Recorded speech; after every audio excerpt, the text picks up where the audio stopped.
దేశంలో river front beautification projects ఏవైతే role మోడల్గా ఈ ప్రభుత్వం తీసుకుంటున్నదో సాబర్మతి కానీ యమునా కానీ గంగా కానీ అన్నీ కూడా ఫెయిల్ అయినాయి.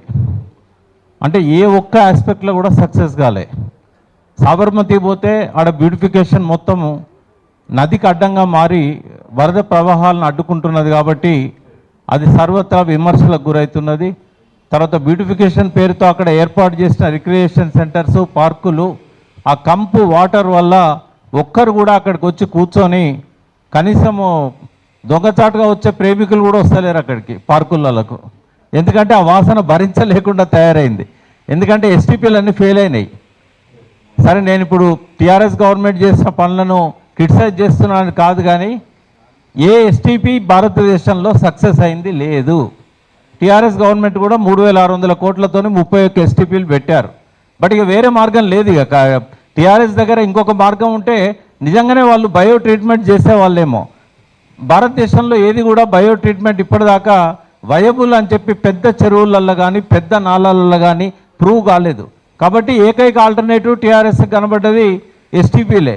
కానీ అది కూడా ఎక్కడ సక్సెస్ కాలేదు. ఎందుకంటే దాని మెయింటెనెన్స్ చాలా ఎక్కువగా ఉంటుంది. రెండవది దాని కాస్ట్ కూడా చాలా ఎక్కువగా ఉంటుంది. ఇవాళ హైదరాబాద్లో సగం నీళ్లు కూడా ప్యూరిఫై కావట్లేదు. ఇవాళ నాగోల్లో మొన్న కేటీఆర్ గారు చూసొచ్చారు, బాగుంది అది. కానీ అది ఎంతకాలం దాన్ని ఆపరేట్ చేస్తారు? అది ఎక్కడ కూడా సక్సెస్ ఎగ్జాంపుల్స్ మనకు కనబడట్లేదు.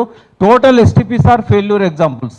నిజంగానే అక్కడ ప్రభుత్వం కాకుండా ఎవరైనా బాధ్యత తీసుకొని దాన్ని 365 రోజులు కరెంటు బిల్లులు కట్టి ఆ మెయింటెనెన్స్ కట్టి మెయింటైన్ చేస్తే సక్సెస్ఫుల్ మోడలే అది. కానీ ఏ ప్రభుత్వం కూడా ఆ రకంగా చేయడం లేదు. టీఆర్ఎస్ గవర్నమెంట్ నిర్మించింది కానీ అది ఇనాగరేషన్కి వచ్చేసరికి రేవంత్ రెడ్డి పోయింది అక్కడికి. మరి కాంగ్రెస్ దగ్గర పెన్షన్లకు డబ్బులు లేవు కాబట్టి మరి దాన్ని మెయింటైన్ చేస్తారా లేదా అనేది చూడాలి. ఇంకా చాలా అమృత్ స్కీమ్ కింద కూడా ఇప్పుడు మళ్ళొక 39 ఎస్టీపీలకు కేంద్ర ప్రభుత్వం గ్రాంట్ ఇస్తున్నది. మరి ఇవన్నీ సక్సెస్ అయితే బాగానే ఉంటుంది. రెండవది ఏంటంటే అంటే ఒకటేమో మురుగునీరు నివారించడం అనేది సాబర్మతిలో సక్సెస్ఫుల్గా అమలు కాలేదు. వాళ్ళు అంటున్న సియోల్లో కూడా సక్సెస్ఫుల్గా అమలు కాలేదు. అదే థేమ్స్ రివర్ మీద నేను పడవలో ప్రయాణించిన అక్కడ కూడా మురుగునీటి వాసన ఇప్పటికీ వస్తుంది. కాబట్టి ఇది ఒక ఫెయిల్యూర్ మోడల్. మురుగునీటి రాకుండా నివారించాలి కానీ వచ్చినాక దాన్ని క్లీన్ చేయడం అనేది సాధ్యం కాదు. అందరికి ఓపెన్ అవుతుంది. అది వ్యర్థ జలాలు పారిశ్రామిక వాళ్ళు ట్యాంకర్లలో తెచ్చి కుమ్మరిస్తూ ఉంటారు. దాన్ని ఎట్లా ఆపగలుగుతారు వీళ్ళు? ఏ రాత్రి ఎక్కడ కాపలామంటారు? మూసీ అనేది చాలా పెద్ద స్ట్రెచ్ కదా, హైదరాబాద్లోనే 55 కిలోమీటర్లు. అది ఎక్కడి నుంచి అయినా ట్యాంకర్ల ద్వారా అందులో వదిలిపెట్టవచ్చు.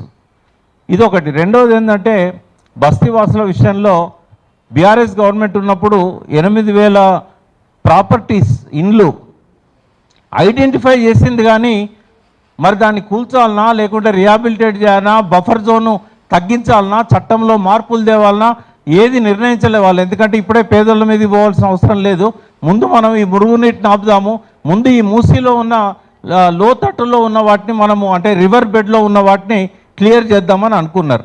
వాళ్ళ ముందున్న సమస్య ఏంటంటే బస్తీవాసులు ప్రశ్నించండి, అడగండి, నిలదీయండి. మనం మూసీకి బయట ఉన్నాం. ఎంక్రోచ్మెంట్సే కావచ్చు, మూసీ ఒడ్డుకు బయటనే ఉండొచ్చు గుడిసెలన్నీ. కానీ మూసీ లోపల ఉన్న ఇమ్లీబన్ బస్టాండును రీప్లేస్ చేసిన గౌలిగూడ బస్టాండ్ దాన్ని ఫస్ట్ కూల్చేయాలి. గౌలిగూడ బస్టాండును ఏ నీటిపారుదల పర్యావరణ నిపుణుడు కూడా ఒప్పుకోడు. నదిలో ఇందాక సజయ్ గారు అన్నారు, నదికి కూడా జీవం ఉంది, నదిని బతకనివ్వాలి. నది అనేది 84 లక్షల జీవరాశులకు నిలయం. అది బయోడైవర్సిటీ ఉంటుంది. ఈ భూమి మీద బతికే హక్కు ఒక్క మనుషులకే కాదు కదా, ఈ సమస్త జీవరాశులకు ఉంది కదా. మరి వాటిని అన్నింటినీ ఇవాళ ధ్వంసం చేసి బస్టాండ్ కట్టారు అక్కడ. సరే, కట్టింది ఏ గవర్నమెంట్ అయినా కూడా బస్తీలను గుల్లగొట్టే ముందు నది మధ్యలో ఉన్న ఇమ్లీబన్ బస్టాండ్ కూల్చేయాలి, తర్వాత కట్టిన మెట్రో స్టేషన్ను కూల్చేయాలి, తర్వాత నది మధ్యలో కట్టిన గుళ్ళను కూల్చేయాలి, మసీదులను కూల్చేయాలి, చర్చిలను కూల్చేయాలి. నది యొక్క లైఫ్ను కాపాడాలి. నేను నది ప్రేమికుని, నది బిడ్డను. నాకు వేటితో సంబంధం లేదు. ఆడ గుడి ఉన్నా, మసీదు ఉన్నా, చర్చ్ ఉన్నా, ఆడ టీఆర్ఎస్ కట్టినా, కాంగ్రెస్ కట్టినా, నది రివర్ బ్యాంక్స్ మధ్యలో ఏది ఉన్నా కూల్చేయాలి. అవి కూల్చిన తర్వాతనే బస్తీలకు అడుగు పెట్టాలి. ఈ డిమాండ్తో పోవాలి మనం. ఎక్కడ చెప్పిండు? ఏ పర్యావరణవేత్త చెప్పిండు నది మధ్యలో బస్ స్టాండ్ కట్టమని? నిజాంది గొప్ప పాలన. మళ్ళీ చెప్తున్నా నేను, నిజాంకు హైదరాబాద్ ప్రజల మీద ఉన్న ప్రేమ, నిజాంకు హైదరాబాద్ పర్యావరణం మీద ఉన్న ప్రేమ, నిజాంకు హైదరాబాద్ డ్రైనేజీ సిస్టమ్ మీద ఉన్న ప్రేమ, మంచినీటి మీద ఉన్న ప్రేమ, ఆ తర్వాత వచ్చిన పాలకులల్లా ఎవ్వరి లోపల కూడా అంత స్థాయిలో కనబడదు. మళ్ళీ ఏమన్నా కొద్దిగా ఆలోచించింది కేసీఆర్ గారు. సరే రేపు మళ్ళీ భవిష్యత్తులో ఆయన ఏమన్నా తన ప్లాన్స్ అన్ని ఇంప్లిమెంట్ చేస్తాడో లేదో తెలియదు.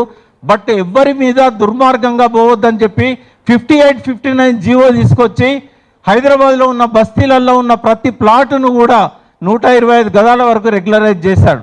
మూసీ మీద ఉన్నవి చేయాలంటే హైదరాబాద్ ఇరిగేషన్ యాక్ట్ అడ్డం వచ్చింది. హైదరాబాద్ ఇరిగేషన్ యాక్ట్ను మార్చాల్సి ఉండే.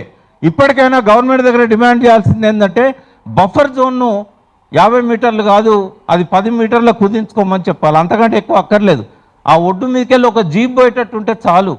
తర్వాత రెండవది, మూసీలోకి నీళ్ళు ఎక్కడి నుంచి వస్తాయి?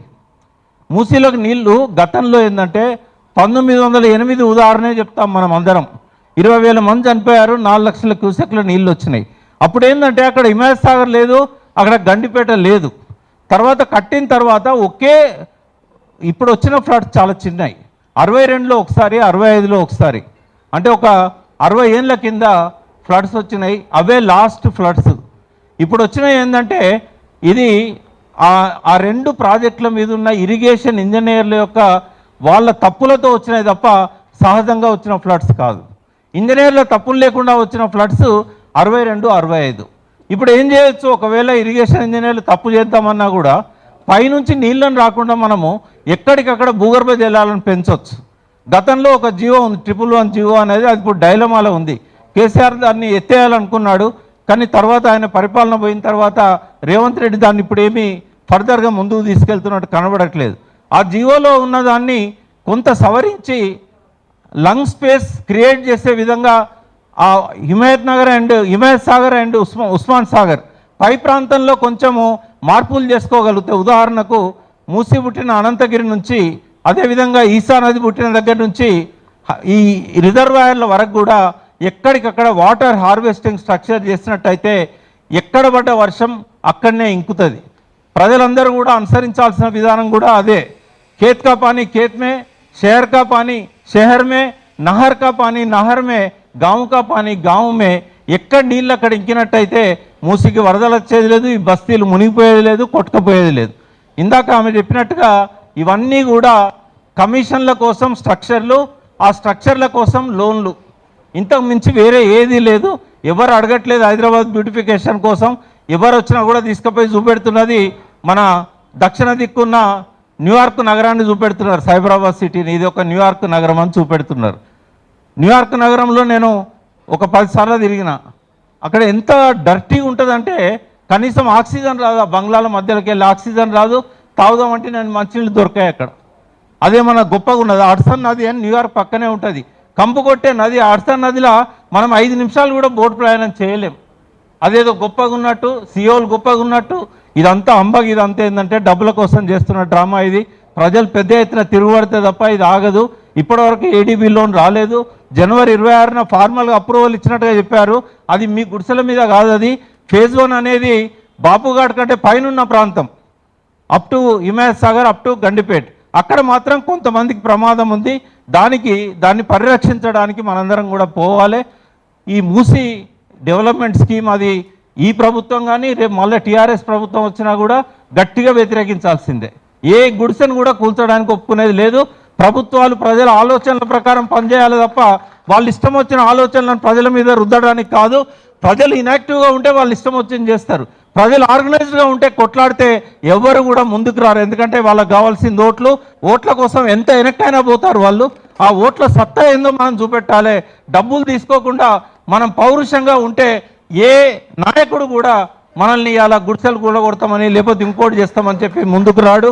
గట్టిగా నిలబడాలని మీరు ఎప్పుడు పిలిచినా నేను ఈ మూసి ఆందోళనలో భాగమవుతాను.